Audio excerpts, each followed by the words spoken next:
You have 20 years of experience, but you feel like a complete newbie. Does that sound insane? Because it is. Hey, I'm Hui Hui, and I've worked with over 400 coaches who have built their expertise for decades. Therapists, executives, professionals, nurses, consultants, and every single one of them felt like a fraud when they're just starting their coaching business. But here's the thing.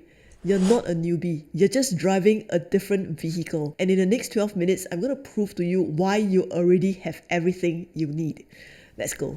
So let me start by asking you a question. And I want you to really think about this. How many years of experience do you have in your current career? Maybe you've been a corporate executive for 25 years. Maybe you've been a therapist for 18 years. Maybe you're a marketing director for 20 years. Or maybe you've been a nurse for over 2 decades. Whatever your field is, you've accumulated years of experience. Sometimes decades of knowledge, expertise, stories, obstacles that you've overcome, clients that you've served, and problems that you have solved. Now, here's my next question. On the very first day of work in that career, were you as experienced as you are now?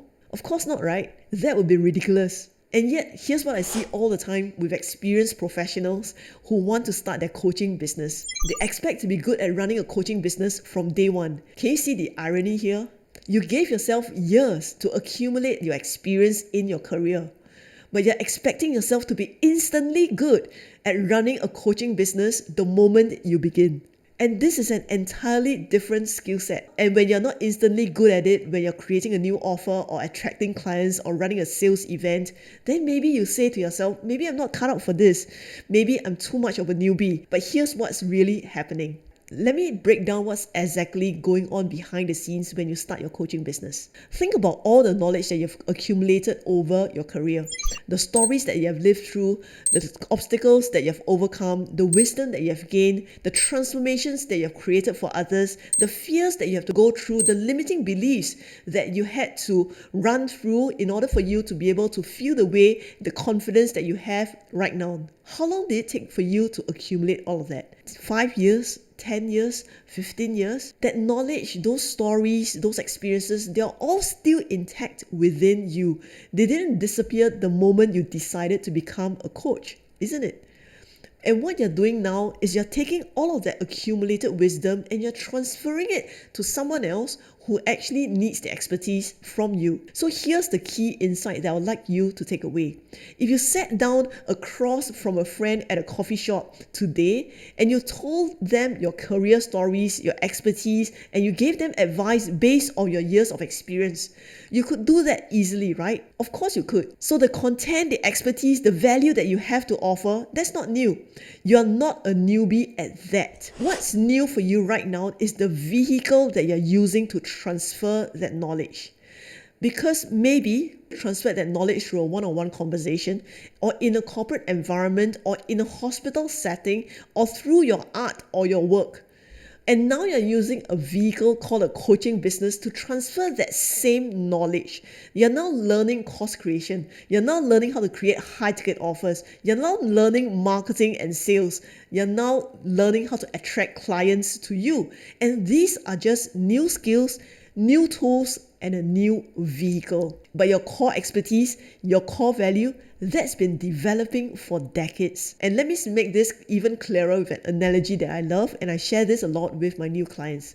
Do you drive a car, or at least know someone who can drive? Think back about the time when you first learned how to drive. I remember when I was first learning how to drive in Singapore, we are right-hand drive here, and I had to coordinate my legs on the accelerator and the brake, and because I was learning how to manual drive, right, I had to learn how to shift the gears with my hand, check the mirrors, and watch the road, and turn the steering wheel, right? So many things to take care of.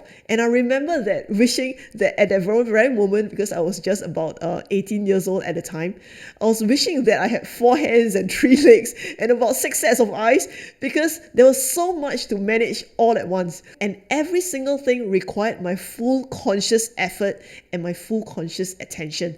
I was gripping that steering wheel and I was sitting so straight and gripping that steering wheel like my life depended on it, which honestly, it kind of did, because I was just starting how to learn how to drive. But now I can drive while having a conversation, while listening to a podcast. And some people that I know, they're even driving while they're eating, or maybe they're even talking on the phone, although I'm not necessarily recommending that.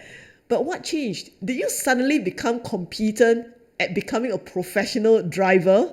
No, right? You just practice enough to be able to become good so that driving becomes your unconscious competence. And you know what? I've done this exact same thing with language as well.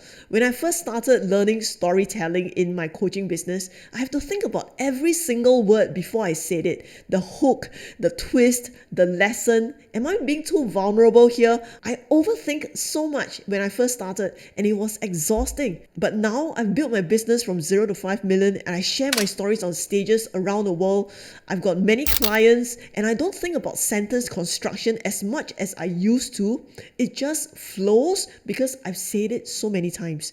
So same process, same result, but unconscious competence. The same thing is true for building coaching businesses as well. Right now, learning how to create offers, learning how to have sales conversations, doing sales calls, how to market yourself is kind of like learning how to drive for the first time.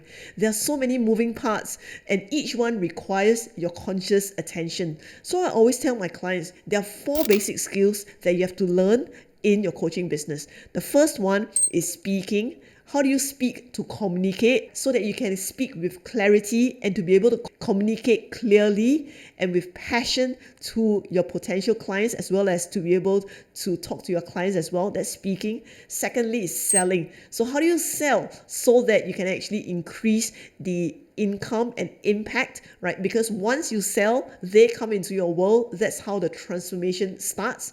The third one is how do you then coach your clients? Okay, so how do you deliver and coach your clients? The fourth one is leading. So how do you become a leader? What I call a fearless leader, leading your tribe and leading your clients towards the outcome that they desire. I promise you, once you learn these 4 skill sets, once you start to practice each one more times, when you go from conscious incompetence to then conscious competence, and finally you reach the stage of mastery, which is unconscious competence, it becomes just like driving, just like storytelling, just like anything else that you have learned in your life. Just like I tell my clients, there are only 3 activities that they have to focus on in order to have a thriving coaching business at any point in the week: organic contents, genuine conversations, and conversion events where people can see, hear, and feel who you are as a person and how you can help them. So from 0 to 6 figures, focus on these 3 activities: contents, chats, and conversion events. If you want to know more about this, let me know in the comments, and I'll create another episode to share with you these 3 steps to growing a successful 6-figure coaching business organically without ads. Just drop it in the comments. I read every single comment. If you're still with me, you're clearly serious about building your coaching business the right way. Out of everything that we've covered so far, the newbie paradox, the knowledge transfer concept, or the stacked analogies about language and driving, which one is hitting you the hardest? Drop it in the comments, and if you want me to go deeper on any of these ideas, let me know. I'll love to be able to help you on this. So here's the reframe I would like you to walk away with today. You're not a newbie at your expertise. You're not a newbie at the value that you provide. You're not a newbie at the transformation that you can create for your people. You're simply learning a new skill set called building a coaching business. And when you can separate these 2 things inside your mind, your decades of experience versus the new business skills that you're acquiring, it takes all the pressure off. Because learning a new skill, that's just a matter of time and practice. Think about every other skill that you have learned in your life. From young, learning how to walk, to learning how to tie shoelaces, to learning how to drive, to learning how to cook, to learning how to type, to learning a new software, and perhaps right now learning AI. Were you instantly good at any of this? Of course not, right? Neither am I. But did you eventually get good at it through practice? Of course, if you put your mind through it, of course you will get better. So this is no different. So I would like you to give yourself permission to be bad before you get good at the business side of coaching, while recognizing that you're already exceptional at the expertise side of it. So you don't need another certification, you don't need to wait until you're ready, and you certainly do not need to compare your chapter 1 with someone else's chapter 20. You just need to commit yourself and obsess about learning this new skill the same way that you committed to learning your original profession. So I actually talk about this in a separate video where I talk about the obsession formula, where I almost gave up at one point in my coaching business because I got English phobia. If you want to watch that video and learn about the obsession formula, click here. The truth is, you just need to commit yourself to learning this new skill the same way that you committed to learning your original profession. And honestly, if you can immerse yourself, and the keyword here is immerse, in learning this business skill set for just 6 months to a year, and really immerse yourself, practice, get support, stay consistent, and you will not recognize the version of yourself 12 months from now. So we are just at the halfway mark of a 6-week sprint that we're doing with our current elites clients since the beginning of the year, and the results have been astounding. Cheryl got 2 new clients for a total of 9,000 USD just 2 weeks in. David is getting more leads than ever from groups. Denise is breaking her own record at doing chats. They all started from scratch. They were exceptional at their expertise, and they're getting better at this business side of coaching. So you absolutely can do this as well. So let me give you some perspective on timelines. You spend years, maybe decades, becoming excellent at your profession or your career. You didn't expect to be great on day one, right? But with your coaching business, if you can give yourself 1 year, 12 months, 1 year dedicated to learning the skill sets and be focused and immersed on practicing it, you can build something extraordinary. Not 10 years, not 5 years, 1 focused year. And within that year, I've seen my clients get to 6 figures. I've seen others sign their first paying clients within their first 90 days. I've seen them create transformation for their clients that they never thought possible. But it requires you to stop calling yourself a newbie and start seeing yourself accurately from now on. You are an experienced expert who's just learning a new vehicle to offer your expertise. And that's it. That's the truth. And from that place, from that identity, you can move forward with confidence, knowing that you absolutely have what it takes. You just need to learn the vehicle.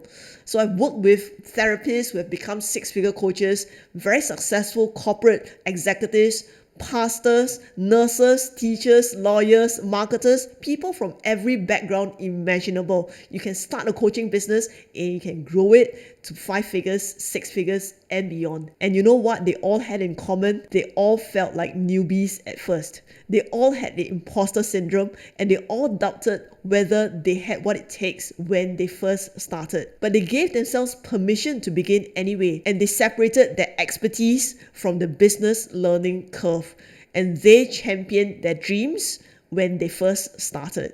And that's exactly what I'm inviting you to do today. So here's what I'd like you to remember from now onwards. You're not a newbie. You're an expert learning a new vehicle called business. So give yourself permission to be bad before you get good at the business side of things, and trust that your expertise will do the rest. If this episode helped you to shift your perspective today, I'd love for you to do 3 things for me. First, hit the subscribe button so you don't miss the next episode where I'll dive deeper on how to grow your business to 6 and 7 figures. Second, drop a comment below telling me how many years of experience do you have in your current expertise. I would love to celebrate how not of a newbie you actually are. And third, if you know of an experienced professional right now who's feeling like an imposter, share this episode with them. They need to hear this, and it's going to help them so much. As usual, I'm championing your dreams. You've got this. I'm looking forward to see you in my next episode. Thanks for watching.